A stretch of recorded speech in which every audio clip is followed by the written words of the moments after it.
You gotta take a moment to figure out where, gosh darn it, I was doing so good.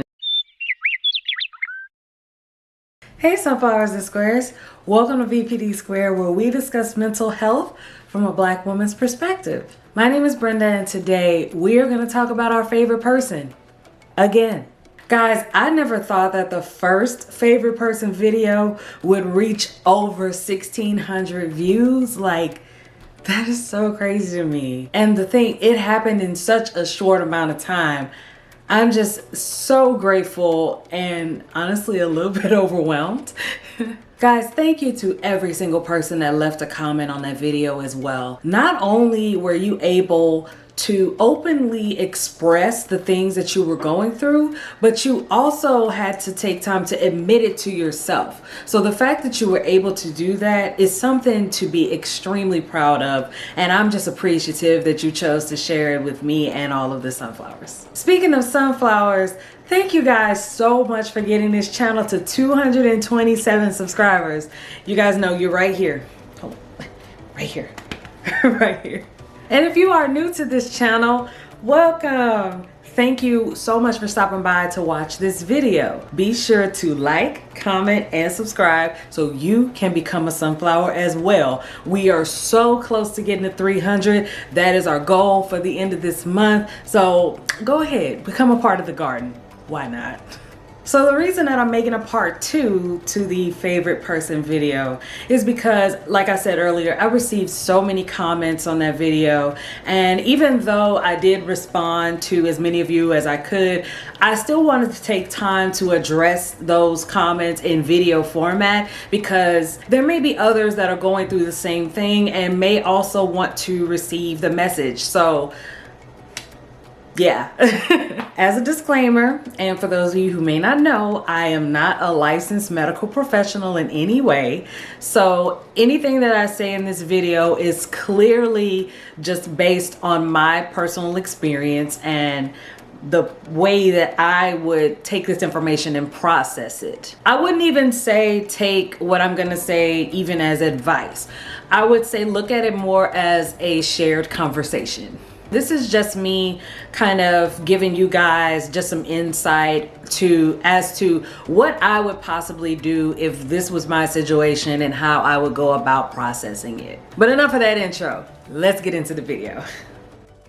The first 2 comments I want to address come from Goth Angel Shawty and Alexi H. Both of them had just lost their significant others and were feeling very lost after the fact. They were saying how it was just so difficult to cope with the pain, and it just seems like no matter what they do, the pain just keeps getting worse and worse. Right after a loss of a relationship, it's quite common that one will feel lost, alone, abandoned, all the terrible things. But it's like they say for a cold, it gets worse before it gets better. At this point, it's going to feel terrible because your one source of comfort is no longer available to you. Take this moment to grieve, cry, scream, throw things, but not at anyone. Sit alone in the dark, go for a long walk. However you are able to process the pain, just let it happen. The worst thing you can do in moments of intense pain is pretend like it's not happening. Don't ignore your feelings, but also do not allow it to consume you. Take a day to really let out those feelings. I'm talking ugly cry, like snot on the pillow, puffy red eyes, pounding headache in the morning kind of crying. Really get in touch with those emotions. After that, you start the healing process, which I will get to in just a second. The next comment comes from Lady Jen, who was afraid that she was losing her best friend. They were very close, like sisters close. But her friend started to get therapy and started to get better, and it seemed like she was moving on without her. We all go through periods of transition and transformation, and each one of us comes across this path in our lives at our own time. Don't base your timeline on the progress of someone else's. We all come to it when we're supposed to. I once heard part of a sermon that stated that we have to be very careful of the relationships that we develop at the period we are at that time in our lives. So if we're in pain, if we're suffering, if we're being bitter, thinking negatively, if we're being toxic, then naturally we're going to start attracting those kind of relationships because that's what matches us mentally and that's what's familiar at the time. But why the messenger said to be careful of that is because once one of you decides to start growing out of that mindset, you no longer have a foundation for your relationship. For Lady Jen and for anyone else this resonates with, this is your time to grow and to heal. This is your sign that where you are mentally is no longer where you are meant to be. I understand completely and totally what it's like to watch your friend grow from you, and all you want to do is try to catch up and hold on to that relationship because you feel if I go at your pace, then we'll stay friends. I'll get what I want. But in essence, what you really need to focus on is she's getting her healing. What is my path to healing? I believe when people leave us, they're actually showing us the parts of us that are missing within ourselves. I'm sure for pretty much everyone who has engaged or watched the video by this point, your FP provided some sort of solace, some sort of comfort, some sort of security. But now it feels like I don't feel secure anymore. I'm not comforted anymore. I don't have any solace anymore. I don't feel like I did when that person was there. Why? Because we didn't take time to create it within ourselves first. Now, I'm not taking losing a relationship lightly. That is hard. Like, that is so hard and painful, and it just feels like the world is just falling from beneath you. Trust me, I know. But that emptiness, that feeling of being lost and not knowing what to do now, this is your time to rediscover those things. This is your time to feel that emptiness, to rebuild that solace, that solidarity, that foundation that you once had, and start building it for yourself. Recreate those things that you felt this person provided, but do it for yourself. I'd like to leave you guys with a few things that I took into consideration after I lost that relationship. Pretty much how I processed it, how I got through it, and essentially got over it, I think. One of the things I definitely took into consideration, especially as the relationship was ending, were what were my actions during that time. Now, this is not to put anybody at blame. This is more of a way to assess what was going on that led up to the relationship potentially or eventually ending. I took a moment to really think whether or not there was true equality in the relationship. You want to take in consideration whether or not you're both meeting on a level playing field. Are you doing stuff in excess? Are you not doing enough? Are you actually giving as much as you're taking? Are you meeting each other halfway? Are you giving that person space? Are they giving you space? You want to know what's going on mentally on both ends of the spectrum so that there's a clear understanding of, one, what actually happened to lead to this end, and number two, these are just things that you can figure out, especially if you encounter these situations in future relationships.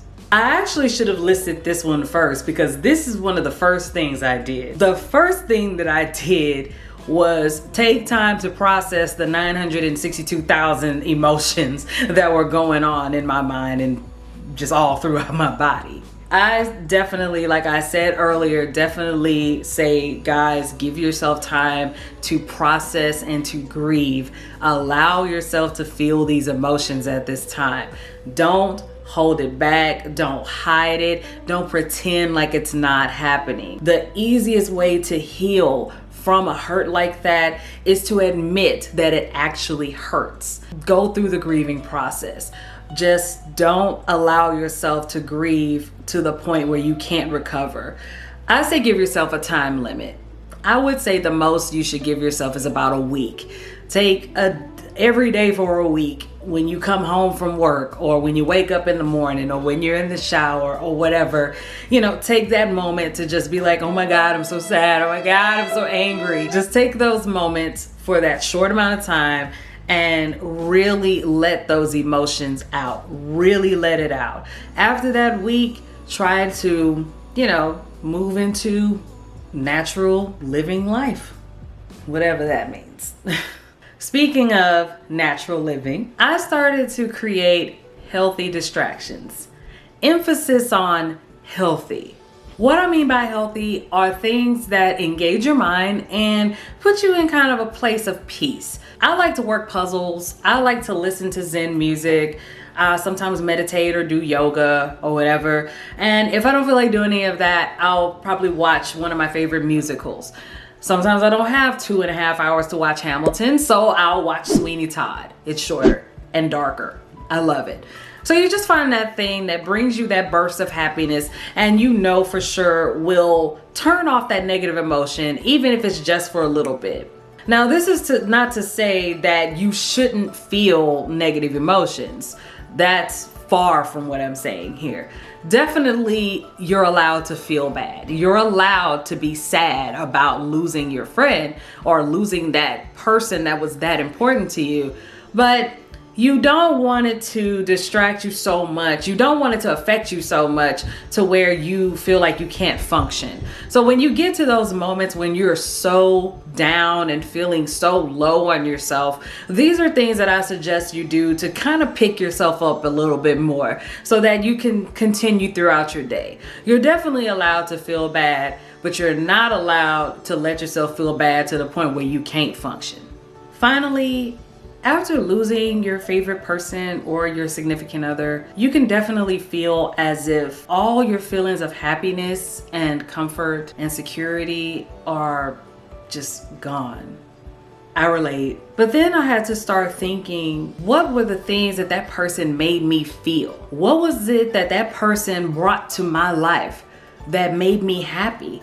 What was it that person brought to my life that I feel that now I'm missing? And then I started to recreate it for myself. Once I started to develop those things for myself, I no longer depended on another person to bring that to me. Because honestly, it's not necessary for them to do that. So some months before I met my husband, I was dating this guy. It was actually kind of cute how we met. Like, it was something like out of a rom-com. It was actually really cute. And based off of that, I really believe that we were going to be together. Like, this is it. This is the guy. This is the one I'm spending my life with. Things went pretty well for a while. He unfortunately fell on some hard times. So I was like, hey, you can come stay with me for a while. I had my own apartment. So I was like, hey, you can come stay with me for a while and, get yourself back on your feet or whatever. I mean, I saw us going to that place in the future anyway. So I was like, why not? And again, things went pretty well for a while. Until unfortunately, he started to show his true self. I won't go into too much detail because I'm not here to bash anybody, but there were just things that he, I guess, required of me that I felt, okay, if I'm going to keep my man happy, then I have to do these things. And in my mind, if he's happy, I'm happy. That's toxic thinking though. Don't do that. So eventually it got to a point where it just seemed like nothing I did was working for him. And it even became apparent in his comments about my weight. And I came to a point where I was having these serious back issues and I couldn't walk essentially. Like, I was on a cane and I couldn't work consecutively for 2 months. So I went to a chiropractor, and basically they would tell me, you gotta get your weight under control so that you can start healing. And with that in my head and then him saying it in my head, I was like, okay, I really gotta get this under control because I can't not work and I want to be functional. I'm too young to just not be able to work and move. Eventually I started doing like, you know, these yoga workouts and Pilates exercises, and I started to find such comfort and happiness in that. And I followed Cassie Ho, I followed Blogilates here on YouTube, and for a long time I watched her content and I felt so good. And it was, for the first time, it was something I did not because he said to, and really not even because the doctor said to. I started doing it because I knew it was a necessary thing for me. And I felt so happy and so free when I started doing it, that was kind of my escape from those feelings of never being able to satisfy that man. I mean, needless to say, apparently we broke up and I'm in a very happy and healthy relationship. But I said all that to say that I didn't place my happiness in myself. I based my happiness on what he said, not what I said. But once I started laying out grounds on what I felt what happiness was, I started to find peace, and I started to really understand what it means to truly have that feeling of comfort with self. And that was my first taste of self-love. Basically, guys, I know that it feels when you're with a person who has influenced so much of the things that are positive in your life, you have to start recreating that positivity on your own. You have to give yourself that chance to say, I don't need this other person to define happiness for me. I can be happy on my own. All in all, find your own happiness. But anyway, sunflowers, thank you so much for stopping by to watch this video. I really hope you guys enjoyed it. I hope it was helpful. And also I hope that it made sense. If you guys like this video, like it. If you guys got something to say about it, say it. And also, if you love seeing my face and you want to see more of it, you might as well subscribe. It's a red rectangle, and I think it's either right here or right here. I don't know. I think my camera's flipped. I can't tell yet, but it's right there somewhere. You should go ahead and click it. Be sure you guys are following me on Instagram and on TikTok. I post daily on TikTok, so make sure you follow me so you can check out the content there. On Instagram, I did my very first live last night, and it was so much fun, and it went so incredibly well. So I just might make that a regular thing. So make sure you guys are staying tuned for that. But as always, sunflowers, stay square, and I love you guys so much. And again, thank you so much for, actually, wait 1 minute. Okay, scratch what I said at the beginning. Guys, that video is at 1,710 views as of this date. You guys are amazing. Thank you so much. I love you guys so much. And I'll see you in the next video.